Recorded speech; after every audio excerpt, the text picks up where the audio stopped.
Coming up on Keep It Positive, Sweetie.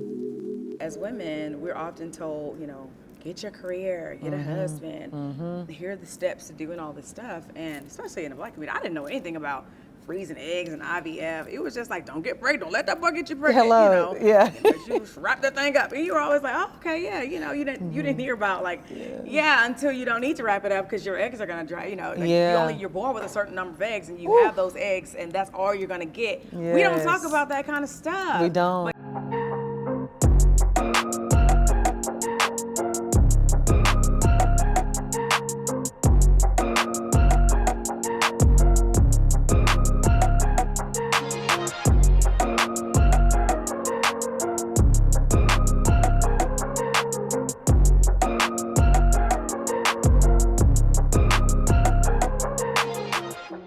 This episode is brought to you by BetterHelp. Hey guys, there is so much going on in the world. So much so that we don't even have the words to articulate it or even someone to talk to. If that's you, I have something for you, and it's BetterHelp. BetterHelp is an app that pairs you with a licensed therapist who specializes in your needs. It's super easy. All you have to do with a few clicks on your phone is fill out a quick survey with what you're struggling with, and BetterHelp will pair you with a therapist. You don't have to do this alone. If you're struggling, consider our therapy with our sponsor, BetterHelp. You can get a discount off of your first month using my link, www.betterhelp.com/Crystal Renee. Guys, let's get better together with BetterHelp. Welcome to another episode of the Keep It Positive, Sweetie show, a safe space where we heal, laugh, grow, and love together. I'm your host, Crystal Renee Hayslett, and in this episode, we sit down with the dynamic Shamea Morton Mwangi, renowned for her multi-faceted career in entertainment. This is an inspiring conversation that offers a deeper look into the life of a woman who seamlessly balances the demands of the spotlight with personal fulfillment because she is more than a housewife. Before we get into the episode, let's take a look into Crystal's closet. All right, guys, let's get into today's look. I'm wearing a matching set by Max Mars Sport. I'm wearing an aloe tank, and I paired it with these beige Givenchy shark boots. Get into it.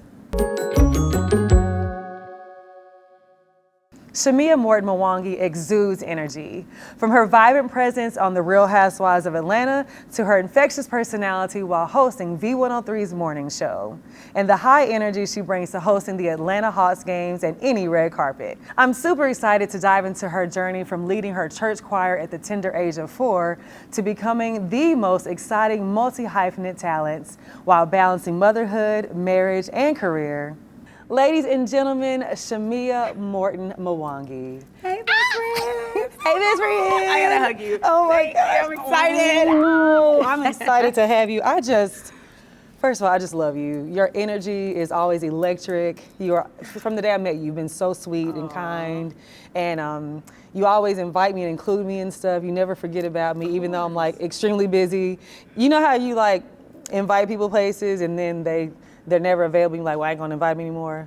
That is not Shamea. Never. You always keep me in mind. Because I always want your bright light around me. Aww. Like you have such a magnetic, positive energy, which is why the name of this show is so perfect. When I first heard about KIPS, I was like, oh my goodness, what a great name. Thank you. Like you just exude this joy and this God in you, and it's so contagious. And it's something that you always want to be around. So thank you for never forgetting about me. No, of course. Like, sometimes when people blow up and they do the big thing and they do the big one, it's like, oh, hey. Oh yeah, no, we're not doing that. You never give that energy. No. At a basketball game, at a grocery store, you're like, hey, what's going on? I'm like, she still loves me. I told y'all I know Chris. Right. I love that. No, I appreciate you so much. And I'm extremely proud of you and your growth. Like, I think when I first met you, you were a dancer for the Hawks. Yes. You were a Hawks cheerleader. Falcons then. Was it Falcons? Yes, it's been a while. And then I moved over to the Hawks. Yes. Dancing and cheering. Yes, incredible. And then to see you now like the host of the Hawks. Right? You are doing so many things. Thank you. Yeah, you're a host, you're an actor, you are a mother, a performer, all the things. Listen, I'm just trying to be like you, best friend. I love the fact that, you know, we are women that aren't placed in a box. Yes. We can do multiple things. Yeah. And, you know, multiple things bring in multiple streams of Come income. on. Hello. So that's always a fortunate thing. But it's crazy because, like, how all of this stuff came about. I started out just being a girl that loved to sing in the Sunbeam Choir at the Church of God in Christ. And Okay. then went from there to just my show was boring. And they were like, okay, well, you can't just stand there and sing. You got to give us a little bit more. Oh, wow. Like, can you move a little? So my parents put me in ballet, jazz. Same. We have so much in common. Exactly. Yeah. And then from there, I got a part in the movie Drumline, where I was a dancer, and then it just continued. I was like, I saw that check, and I was like, oh, I can do this. hold on a second. You get paid this kind of money just to act? And I was like, oh, let me get into some acting classes. What? Signed up for the Alliance Theaters, acting classes. Amazing. Then I came this close to getting a part over with Mr. Perry. I auditioned and got the Have and Have Nots play. Oh, that's where, the play, okay. Yes. Wow. And we were supposed to do that last leg on the tour, and then they canceled it, and I was like, it's like a camera, like, you almost had it. Oh, I was like, it's a lot of those, I was fortunate enough to do some background work, like a couple liners here and there.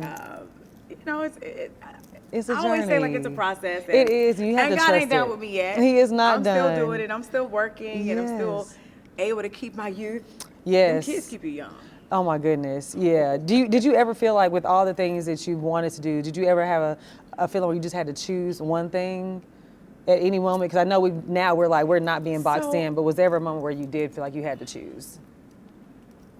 I felt like, I mean, the industry kind of burnt me out singing because I was signed so young. And, you know, I've sang with some of the best of them, you know, Shamari from Black, Carrie Hilson from, you know, we had a group called Pretty Tony. I was in a group called Co-Ed, and after so long and after so many no's, you do start feeling like you're not good enough. Maybe you're not really a good singer. Maybe you're not cute enough. Maybe you start to doubt yourself. So I started doing the things that people did appreciate or respect me for, and that was like hosting or dancing. Yeah. And so I was like, well, I really want to do some like in-game hosting, sideline reporting, and I want to do radio. Yeah. Now, So how'd you get into that? I was dancing at a Hawks game, and I was like, the only way I'm coming back at my big age is if you guys are going to give me a shot to do some sideline stuff or in-game hosting. Now, who did you tell this to? My cheer coach. Oh, wow, okay. And she was like, just study and, you know, be ready when your time comes. Yeah. You'll be able to do it. And lo and behold, the girl, Mr. Flight, the host, Mr. Flight. Yeah. And I always had an extra change of clothes in my locker. Ready. I was like, put me in, coach. That's a message. I'm ready. And they did. And I mean, I don't want to say I killed it, but I did well enough to well, you did something right. get called back again. And then I became her backup. And then it was like, you know, she moved to LA. And what's crazy is her name was Crystal. Oh, wow. CJ. Oh, yeah. Yes. And she moved to LA and started doing some stuff in LA for the Sparks and everybody else. And that job became mine. Wow. And from there, it was like, okay, now it's yours completely. Yes, So, it is yours, and you own it. You are so and then, good. of course, you know, Ryan at the time was doing the... Ryan Cameron, yeah, what Tig Ryan does Cameron now, was doing the voice. He was the voice of the Hawks. And he was auditioning, co-host for the radios. Then he brought me in, let me audition a little bit and hang out with him. Then I started doing overnights at the radio station, the shift that nobody wants. Right, well, you got to start somewhere. You're pretty much talking to yourself. I did that for like almost 2 years. Oh, wow. People don't know that. I think you just get success overnight, but it's like, this is a journey. It is. Did that for like 2 years. Then I joined the Big Tigger Morning Show. And that was a fun time. I did that for another 2 years. And in between that, mind you now, it wasn't just consecutive like years. It was like overnights, no job. Wow. Then they call you back, and then you do, So, and then I got let go of there.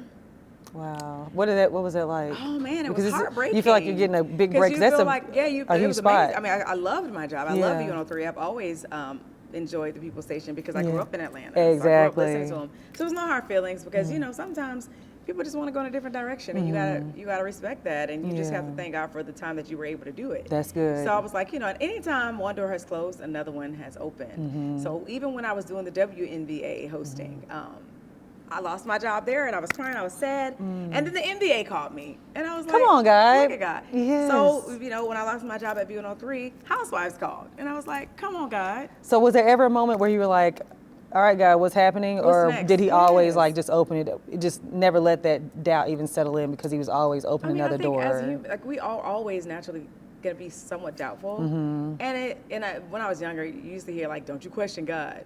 Always. But sometimes you get frustrated, and you're like, "Well, what's happening? Yeah. What's my purpose? What do you really want me to do?" You always, let me pray that your will be done. Well, what's in your will? What am I doing it right? Yeah. I mean, order my steps already. Mm-hmm. Right. I'm getting impatient, Yeah. And then just when you start to just be like, all right, I'm over it. He steps in and he just shows you like, all right, I told you to trust me. Now you trust me. I love it. Yeah, so I'm doing the show this season. I'm excited about that. I just feel like my life is just I think I'm taking control of it, and I'm actually even manifesting and speaking those things that I want. Speaking of manifesting, you just recently manifested a big, I think, feat that you want to accomplish. Yes. You want to share that with us? Yeah, so I almost feel like that might have backfired a little bit. Might have went a little bit too far. So I'm not a liar, guys. I was just really manifesting stuff on my page that like live from the 67th annual Grammys. It's the biggest night in music, and I'm your host, Shamea Morton, alongside my co-host Trevor Noah. Like he was. I know that's right. Like, speak it. So everybody started calling me like, "Oh my God!" And I was like, "Yes!" But why I walked in today when you were, because I saw your post, I said, "Oh my God, we had to touch on." I didn't know she did the Grammys. Like it's spreading. And people are like picking it up, and it's like, I thought it was real. And then you're like, that was manifestation. My bosses called me from the network and they're like, "Oh my goodness, we did not know that. Congratulations." This is huge. For? I was like, in my basement. But that's where it starts. That's where it starts. No, you've seen it. Like I've seen a lot of people do commentary on fashion, and it starts in their living room, and then before you know it, they get so many followers and traction builds where they end up being on the red carpet. So it can happen. I'm just like y'all at home. I got dreams too. Yes, absolutely. I love that. So yeah, sorry. I didn't mean to catfish y'all. No worries. Like right. Like, so you didn't. No, let me tell you, the funny part was when I read one of the comments, one of my friends was like, "You have me in tears. Oh my gosh, you deserve this." And I was like, "Don't cry. Don't yet. It's not wait real. till next year. Next year. Because it's gonna happen. And then cry. Because we're both gonna be crying. Yes. Shouting. Yes, that's good. There's this new show on BT called Pound for Pound. It's in South Africa, and it follows women who are boxers, but they talk about the struggle to balance it all. You, Shamea, are multi-hyphenate. You do all the things, and you also are a mother. Do you feel like you can have it all? I do, and I think that this season that I'm in has really shown me that you can have it all. And I hate to keep taking things back to God, but that's like that's don't what's hate at my that. center. Take it back. Yes. And that's kind of how I was raised. Absolutely. And it's Me always too. like if you got to put your trust in Him, and you got to know that He hears and He sees and He knows what you want. He knows the desires of your heart, and He'll give you just that if you just stay faithful. Yes. I mean, I don't want to start preaching, but Job was sick for so long. He flesh was. fell from his bones, but you know what? He waited and he waited, Yes. and God showed up and showed out in his Come life. on. If All He right, can Pastor. wait till the flesh falls from His bones, then why can't I? Why can't I? And so Yeah. like I always tell people, like, no matter your age, no matter your race, creed, color, it doesn't matter. Like if that is for you, no man, nothing can stop it. And, nothing can, and that's what I'm doing. I'm waiting on my big blessing, and I know it's coming. Yeah, it is I coming. can feel it. I know I'm here with you. Yes.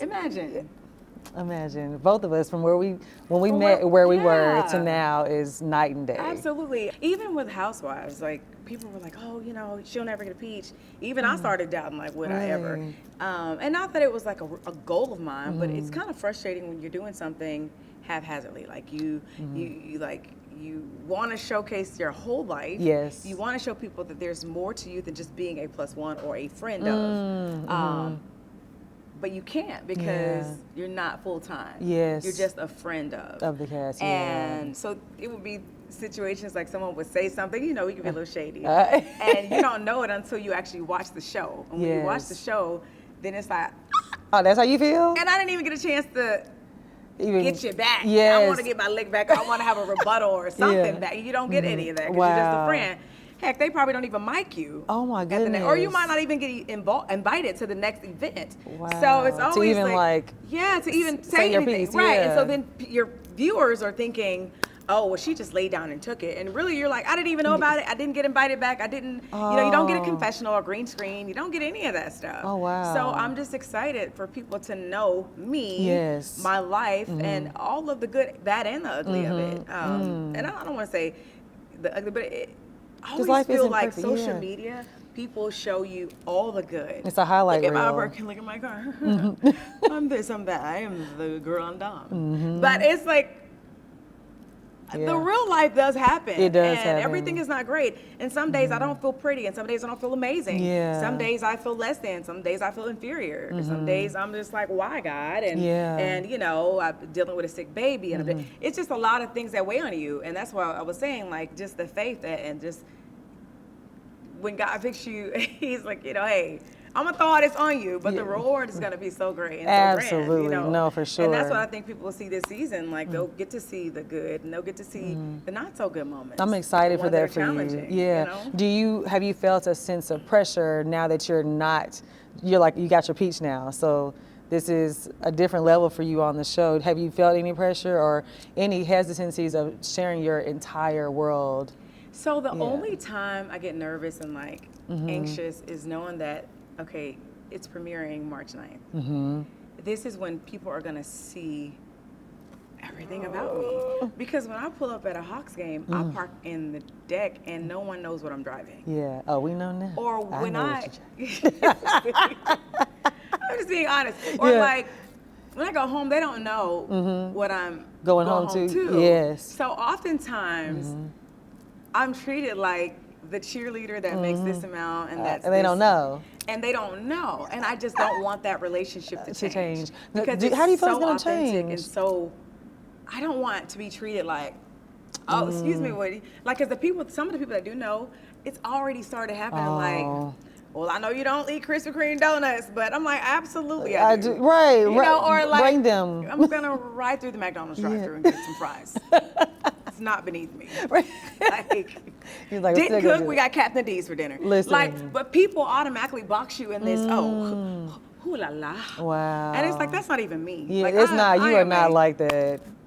You are not, it's so just, down and I just love that about what my life is now. Yeah. Like, I can kick it with you in some sweats, and we can just be, you know, chilling, and the glitz and glam of it all is one thing, but then there's also that absolutely down to earth Decatur girl.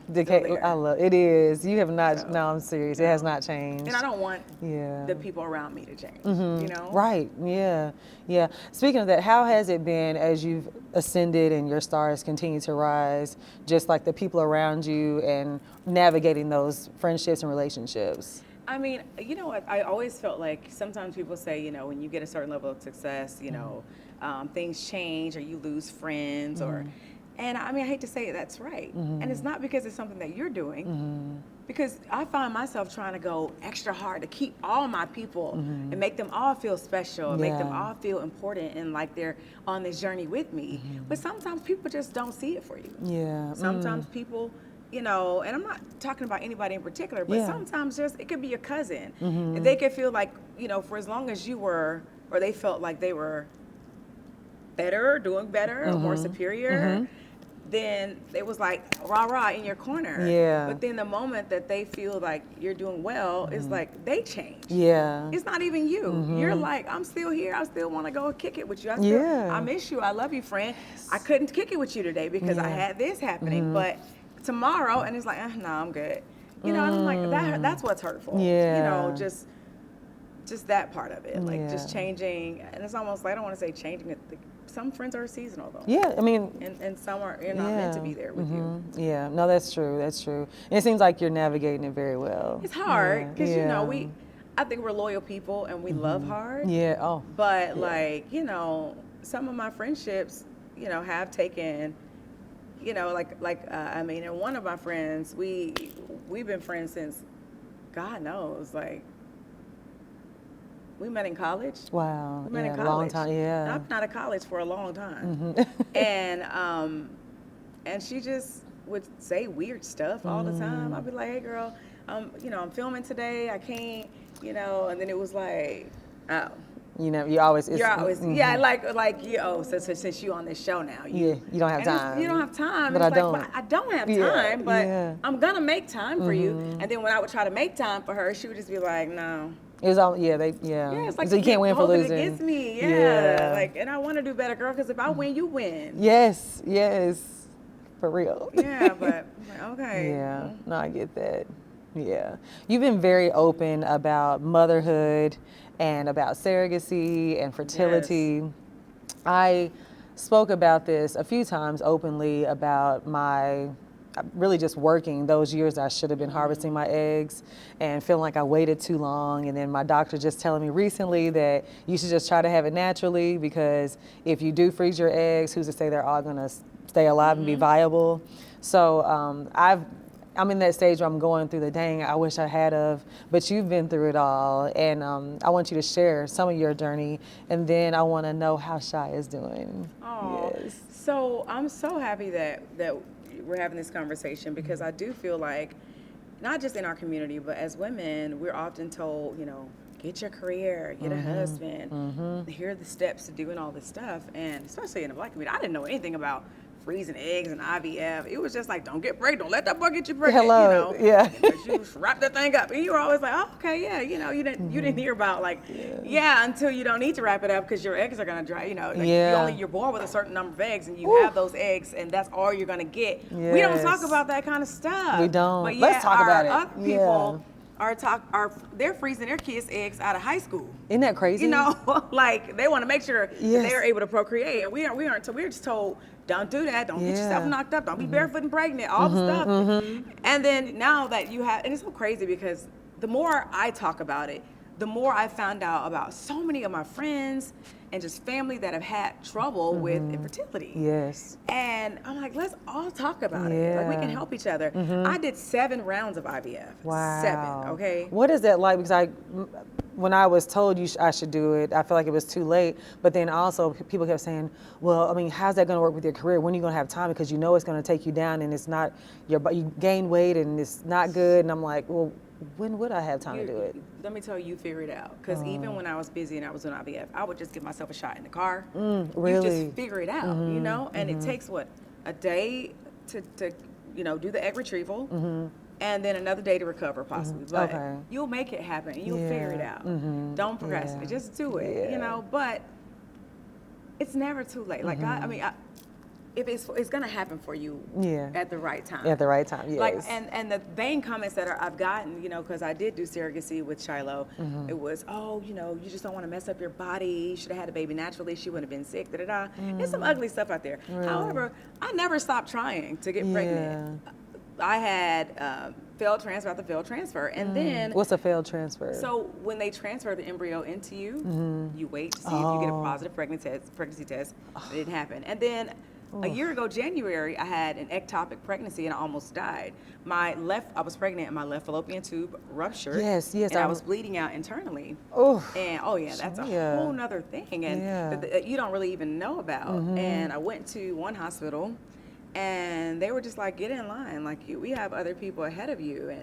And I was just like, I feel like I'm dying. I called my mom and I was crying. I was like, I'm vomiting in the emergency room, and no one's helping me. And you were literally bleeding inside. And I was bleeding, and then my mom came and took me from that hospital to another hospital where I was born, actually, Emory Crawford Long. Wow, I keep hearing amazing things at Emory. Yeah. They rushed me right back, even though my vitals were good, because like at that hospital, I wasn't running a fever, my blood pressure wasn't high, so they were like, you're fine.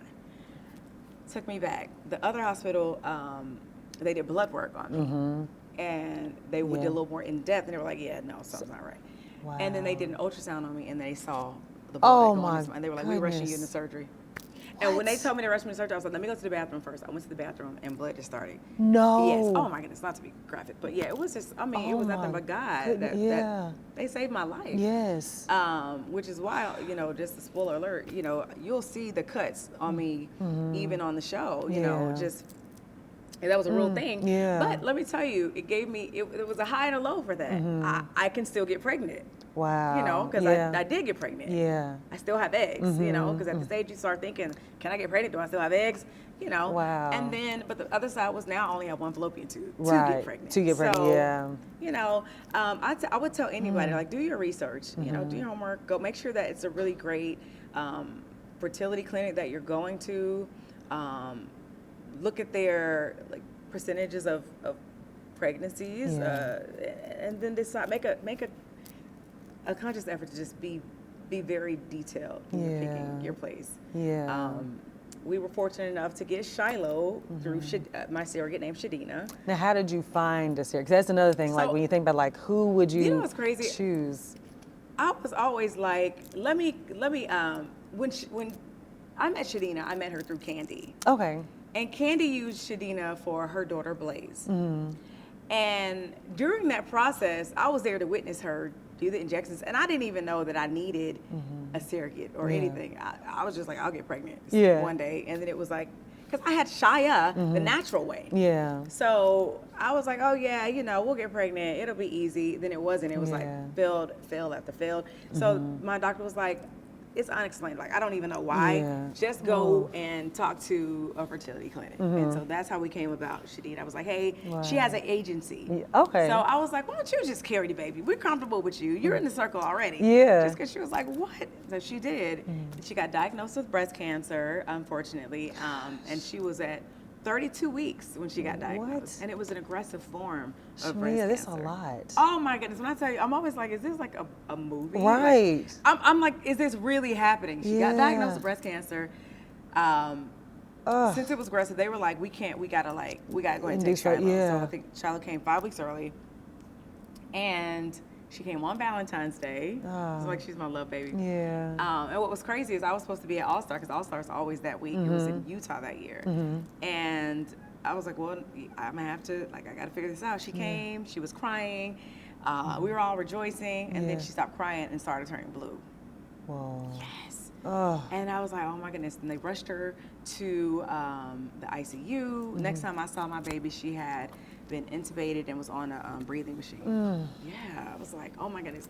Then it's so crazy how like social media helps you at times. There is power in that because she was there right at a week on the ventilator. And they were like, she needs a surgery. She had both nasal passages blocked with boning and tissue, and they could only do the surgery at Children's Healthcare of Atlanta.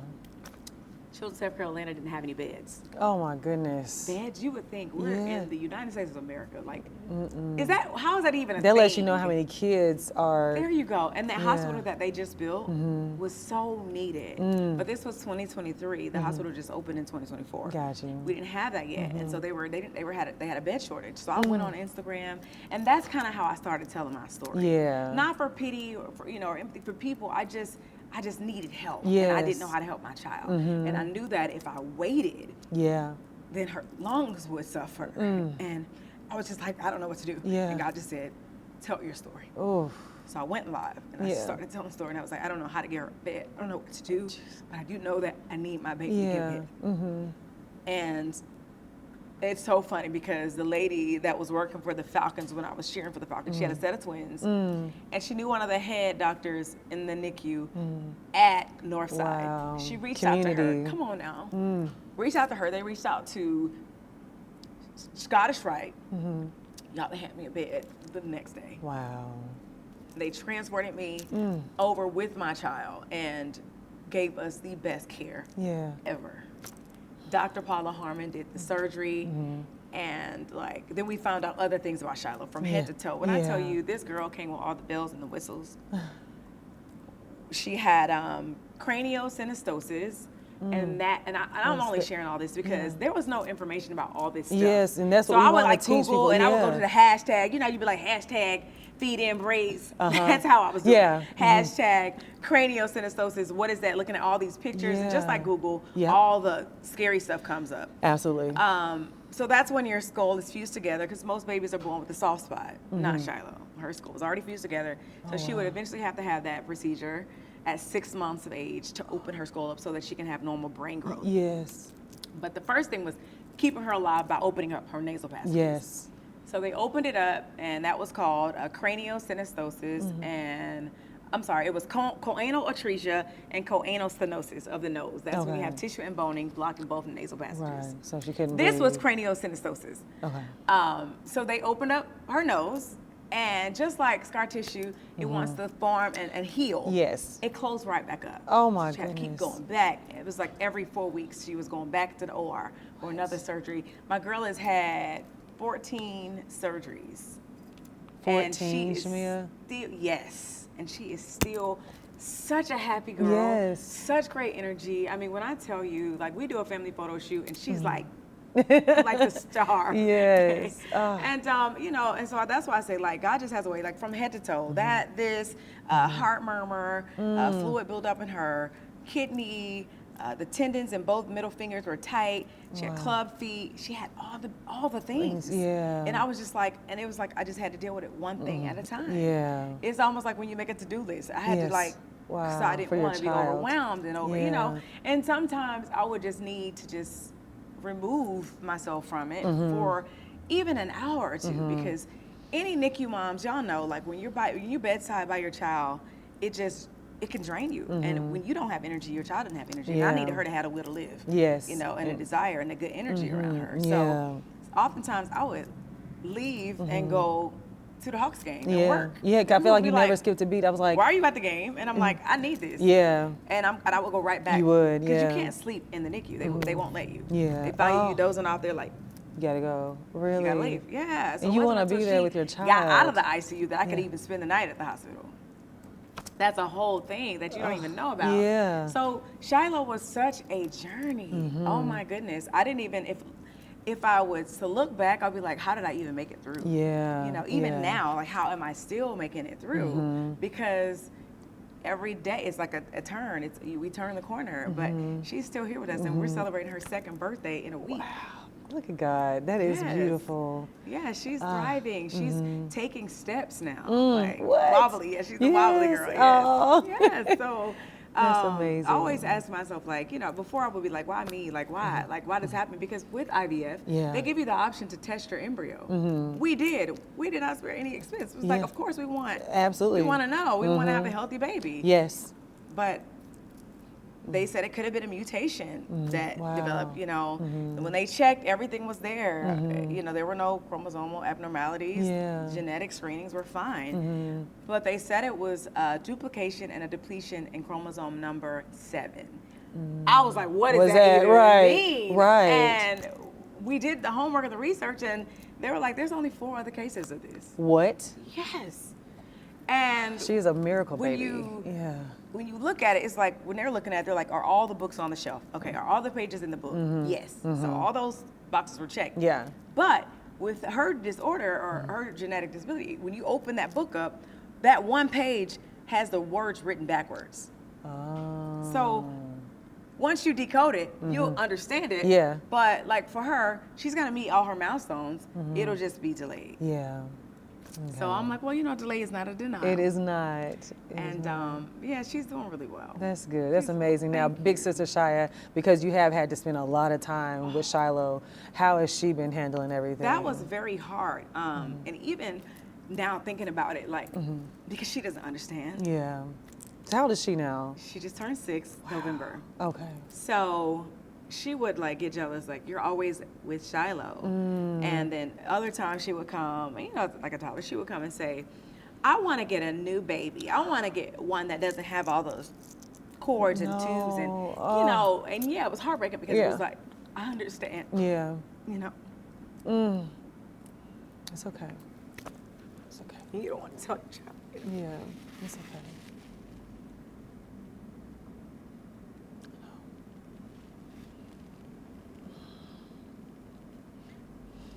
So she would RFit, saying, you know. And it was a lot on my family because, you know, now we are divided house. My husband's with Shia, I'm with Shiloh, and then we would swap. And then, you know, she was like, when are you going to come home? And, you know, and like, why can't I play with Shiloh like this? Or why can't she? When is she going to call? When is she going to? And these are all very normal questions for a kid to ask. You know, 4-year-old or and at the time they weren't allowing kids under the age of 4 in the hospital. Yeah. So she couldn't even be. So she couldn't even come and see, and we would have to send pictures. We have to FaceTime. So it definitely made our family stronger.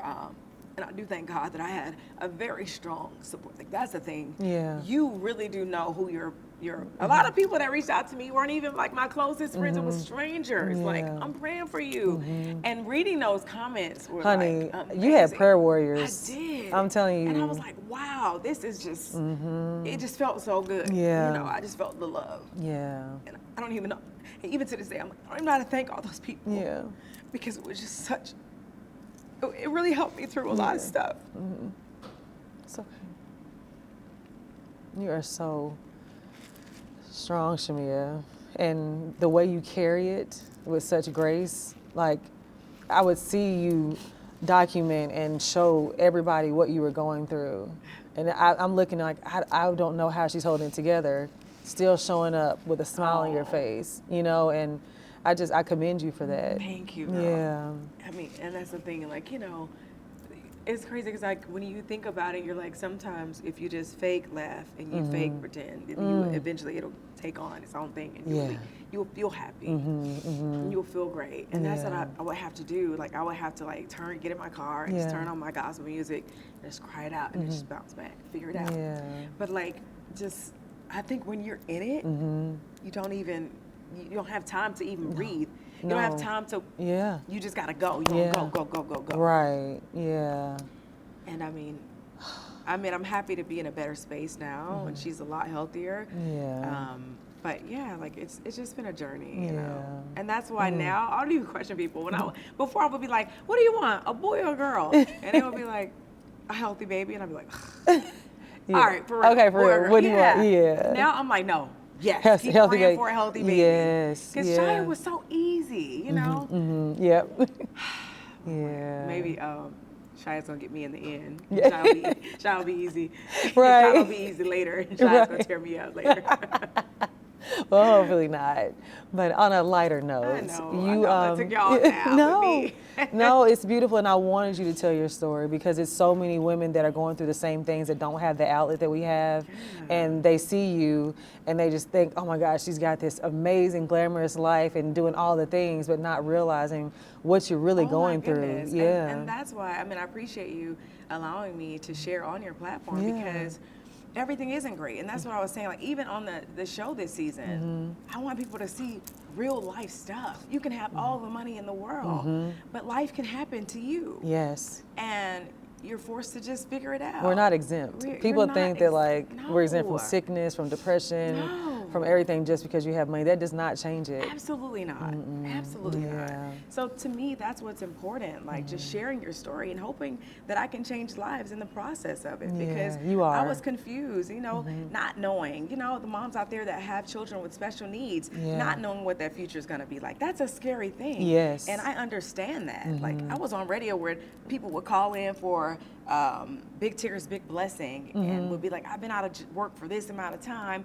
My daughter is autistic or, you know, has autism or is on the spectrum. And I would be like, well, you know, maybe they can just go work here. And I would just be like, somewhat judgmental. Like, why wouldn't they just do this? Or, well, maybe we can help them, but can't they just go? And it's like, now that I'm in it, oh my goodness, the doctor's visits, the bills, like, it is a lot. And the patience that it takes with the child. The patience. Like, outside of the specialists that she has to have for each of these things, she has to have physical therapy, OT, speech. Those are all additional doctors and nurses that have to come into your home if you have the means to do that, or take them to those appointments. And imagine if you don't have it. Yeah, in the beginning, I was going to 3 doctor's visits sometimes a day. Yeah, so like I can't imagine the people that don't have the means to do that stuff. Like, my heart goes out to them, and that's my focus now, just trying to help. I love that. I love You're doing an amazing job at it. I remember, I guess it was probably like 2015, 16, 17-ish. We were both single. Because when did you get married? Yes, I got married in 17. Yeah, so around that time we were single. We trying to figure it out. Yeah, we was outside a little bit. But you figured it out.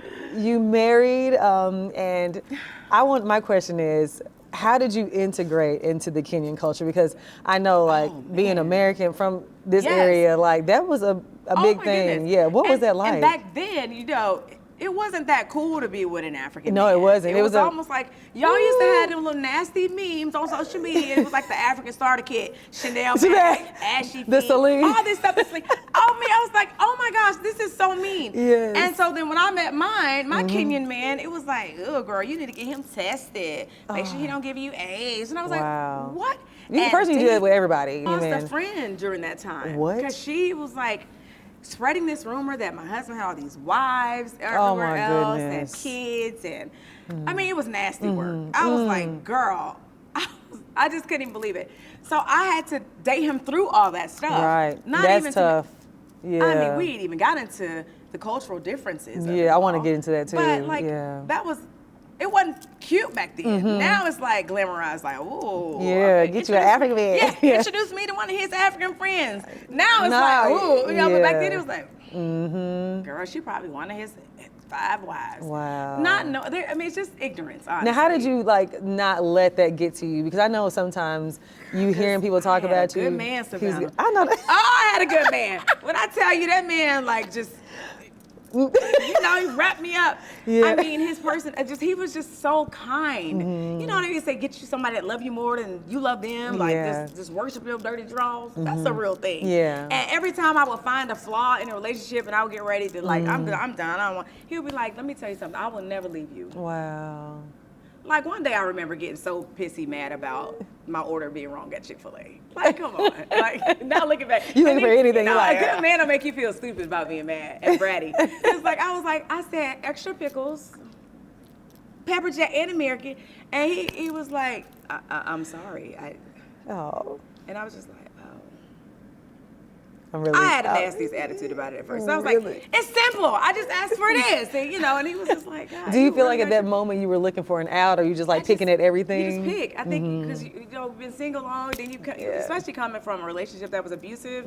I just had to let go of some of those. Because I was flawed. I was also flawed. You know what I mean? Like I wasn't perfect, and I think running is the easy way. Absolutely. Yeah. And my parents have been married almost 50 years, and I was just like, you know what? Let me take it back. Yeah. Like, this is a good man. He don't beat me. He don't cheat. He's God-fearing. He comes from a great family that's similar to mine. You know, his family loves me. They're very kind people. It ain't even the family that I had to worry about. It was all the other Kenyans that I would cook for my man and would show what I cooked. And they would be like, that meat don't look done. Or they'd be like, that ain't how Kenyans eat.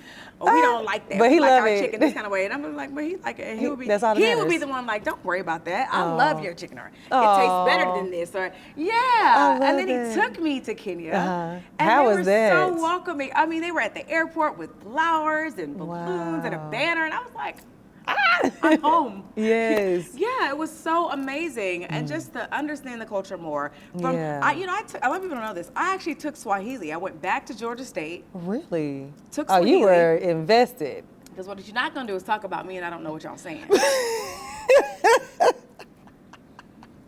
I know that's took Swahili, right. And guess what they did, girl? What? Started speaking a tribal language. He was like, is there a class for this? I was like, yeah, they were like, yeah, we don't do Kikuyu. We don't know it. So, yeah.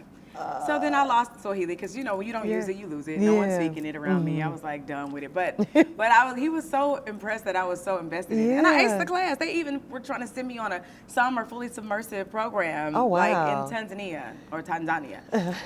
And I was here for it. He was like, yeah, no. And you're about to marry me, so just stay over here. I know, that's right.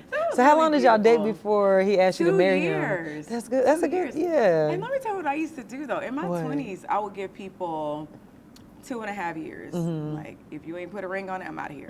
That's a real thing. And so when I met my husband, first of all, I always talk about manifestation. Yes. I changed my name in his phone to Wifey.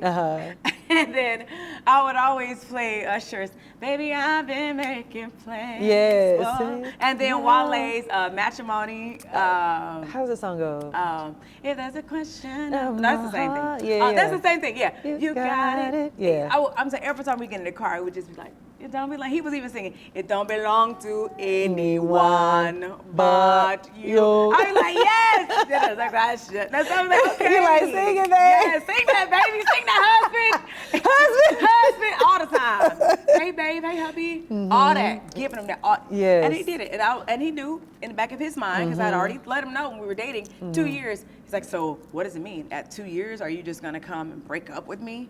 And I was like, no, but there'll be signs that I'm dating other people. I'm not gonna hide it. And he was like, what? Right. Like, that's crazy. So if everything's great in our relationship at 2 years, if you're not engaged or if we're not, you're gonna just, it's like, yeah. You said yes. Yeah, that's a strong yes. Yeah. Solid yes. Wow. And baby, that 2 year mark started coming up and I was like, we went to, you remember the guy that wrote the book, Men Are From Mars, Women Are From Venus, John Gray? Yes, yeah. Okay, so this is my husband's an avid John Gray guy. Like he read all the love books, all the on dating, and I went to his, we went to his love ranch in San Francisco. Wow. And we did a couples retreat, the only black couple. I was like, what is about to happen? Are we gonna get out? Right. But we did it, so we did the retreat, and it was amazing. It was so good. Like it was Wow. couples counseling. And at the end of that, because when we got home, that 2 years was gonna be done. Oh, wow. What you gonna do? And so when we were in San Francisco, he proposed at the end of the retreat. I was Wow, like, that's what? perfect. It was amazing. I It love really was. it. And I was looking at the ring, I was like, Absolutely yes. I know this is a test from God, but I'm gonna still say yeah. Oh, it wasn't. And I said, yeah, it was not. It was a chip off the old block. You said It poop. was like, You know what it don't even equate. It was one of them little small ones in your, In this one. yeah, No, ma'am. No, one, yeah, it was- No. yeah, actually. You are Yeah, lying to on everything I love. And I said yes to that. Amen. And See, then we got sometimes home, you gotta he say said, yes. He said, you know, this Was is that a your ring, test? right? It was. It was. See, he was was like, "This is testing not you to see your what she ring." was really about. Right. And I was Yeah. like, what? And he was like, yeah, I'm going to take you to New York Diamond District. You can just figure out what you want. And I was like, Wow. no way! Okay. Here we go tomorrow. And we did. We flew home. I was like, I refuse to tell my family that I'm engaged and show up this. So he was like, let's go. Let's just go. Oh, We did. that's so He's a sweet. good man. Yeah. Is that the ring that you end up getting after? Yes, this that one. thing is so beautiful. it was just these two. I got this band at 3 years. Wow. But yeah, these two. Yeah, he did that. He Good did, job. right? He did a good job. Yes. And I actually do like the idea, not to tell men to do this, but that he did like just to make test. sure that you were like In it for the right Yeah, reason. but then got the right Absolutely. one. Girl, I didn't even know he was like banking like that. We were real frugal and you know. Oh, so you didn't even know? No. Like, wow. So I it didn't was know any of really that. about And how I saw he. the prenup, so I was like, he ain't got no money. You know, not for real. Yeah. You know. And then I kept living with him and kept loving on him, and then it got better and better. And I was like, Yeah. Mm. I love you, You so soulmate. You are so silly. I was like, yeah, I'm not going anywhere. I love that. But that means he was doing Yeah, he's the a right great guy. things, Yeah, he's intentional just- to really get your heart. Absolutely. Like he made, like listen, we lived in his bachelor pad for, Shia was what? So Shia was like 4 years old, right before Shiloh came. Oh wow. Yeah, we didn't move till like 3 years. We stayed there for like 4 years, y'all. Yeah. Like we didn't move till 3 years ago. So I had to be very patient, patience, baby. And I was like, all right now. Because, you know, we're in Atlanta and people, you don't walk up to you and be like, oh, yeah, I've been to your husband's house before. Oh, you. Because he would have these parties and I'd be like, oh, you have? You have.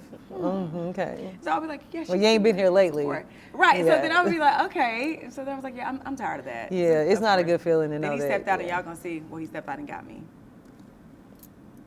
In this season of the Real Housewives of Atlanta. Make sure you tune in. March 9th.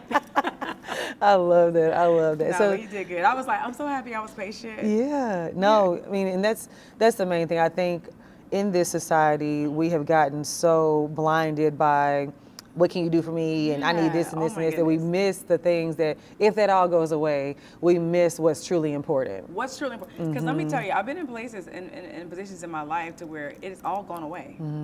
Like even as a child, my parents had it all and then they lost it all. Yeah. And then they got it all again. So I've lived on every, you know, I've seen it. Yes. Yeah. Like some of our wealthiest people lose it all Yes. and get it all again. So what are you gonna do when you lose it all? Right. That man, I live underneath the rock with. Ah, see, that's what you Yeah, I want. That's love real love. I love Yeah. that. As long as I have a little warming blanket. but Yes.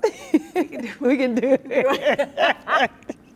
You are so silly. Yeah. What has been your greatest gift that you have gotten from the Kenyan culture and your biggest adjustment that you've had to make? You know, I feel that it's been family, and I never thought that I could feel more family oriented than what I came from, because like I said, my parents have been married almost 50 years. I have 2 older sisters. We're a very close-knit family. But when I went to Kenya, it's not even about what you're wearing or how much you got. Like Christmas, they're not giving each other gifts. They're giving each other love. Yeah. Like the company, the conversation, the companionship. They're singing, they're dancing, you know, singing by the fire. Like it's just, I don't even think about I'm like, okay, let me take the wig off. You know, you strip yourself of all of the things, all of the worldly things, and you're just there, present in the moment, just loving on each other and just enjoying it. Yeah. And the food is amazing. So like, just, if there's anything I can take away from that, I want my kids to just go live in that during the summer months. Yeah. You know, to just keep them humble, keep them grounded. You know, grounded, and that's so have true. them know that there's so much more to life than just the things and their heritage. All the things, you know, like all the things. Okay, that's great, but then what else? Yeah. What's at your core? What's in your heart? And your blood. In your blood, like what are you gonna leave behind? I love bags that. and shoes. I mean, hey, they're gonna tear up. Like, but what's at the center? Yes. Like, what's in here? Yeah, I love that. What has been your biggest adjustment when it comes to integrating the two cultures? Because sometimes we're at family events and stuff. They're all talking across the table and they're, you know, in Kikuyu. And I'm like, you know, which I said.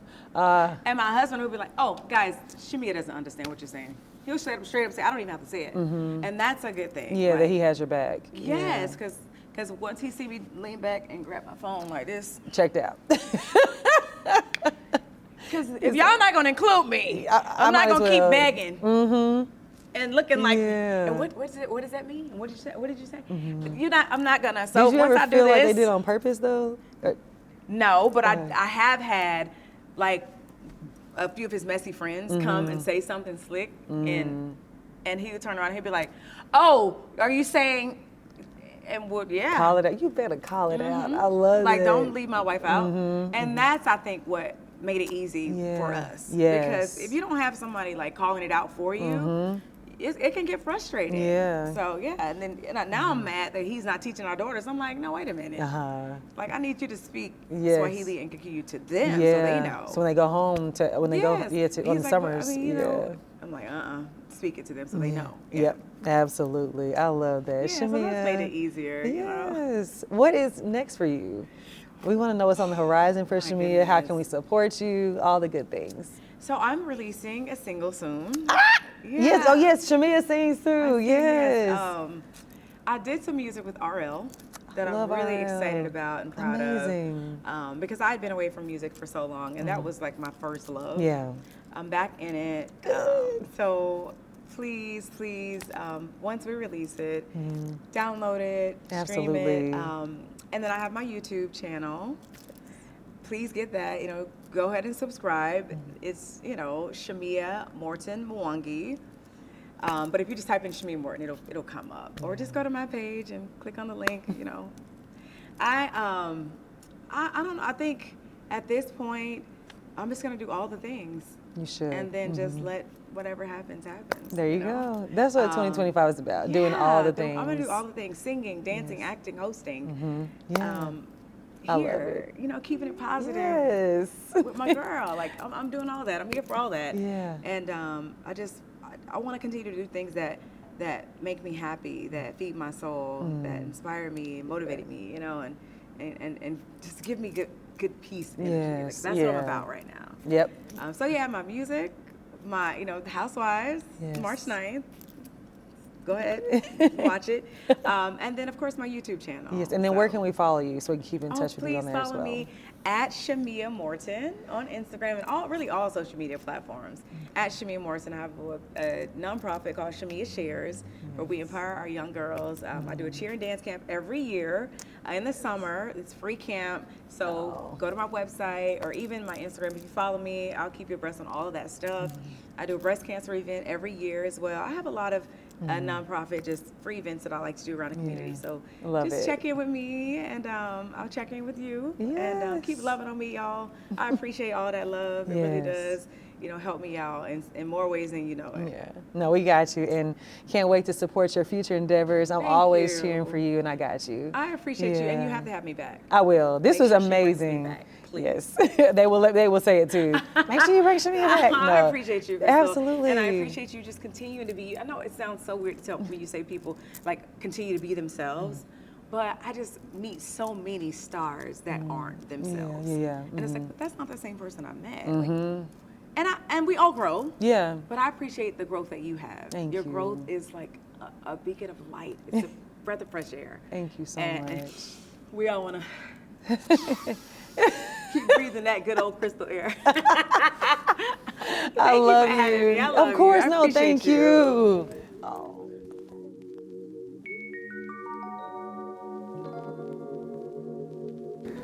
Guys, I am so full after talking to Shamea. We laughed, cried. It was a beautiful, beautiful episode and conversation. But what I took away most was that you never know what people are going through. A smile and community can go a long way. I hope to see her more on the couch. We had such a good time, and I'm sure you guys do as well. But remember, we're all going through something. It doesn't matter how good it looks on the outside. Just remember that we're human and we're all going through something.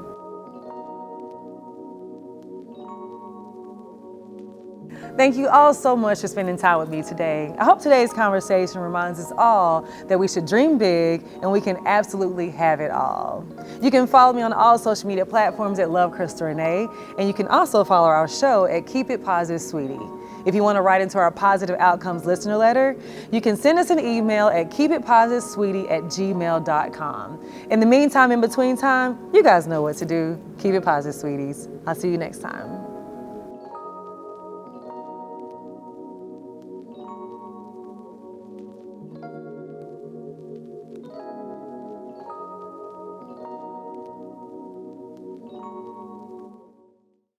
Today's episode is powered by BET's new groundbreaking original drama, Pound for Pound.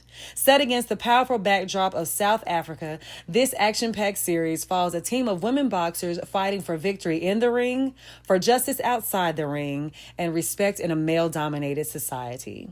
Pound for Pound isn't just about sports. It's about resilience, second chances, and the courage to rise above adversity. You'll be hooked by Lindiwe's determination to take on the system, Dingan's fight for redemption, and the triumphant journey of the boxing team in the face of personal and systemic obstacles. Theirs is a fight worth watching. On Pound for Pound, these dynamic women prove they are stronger together.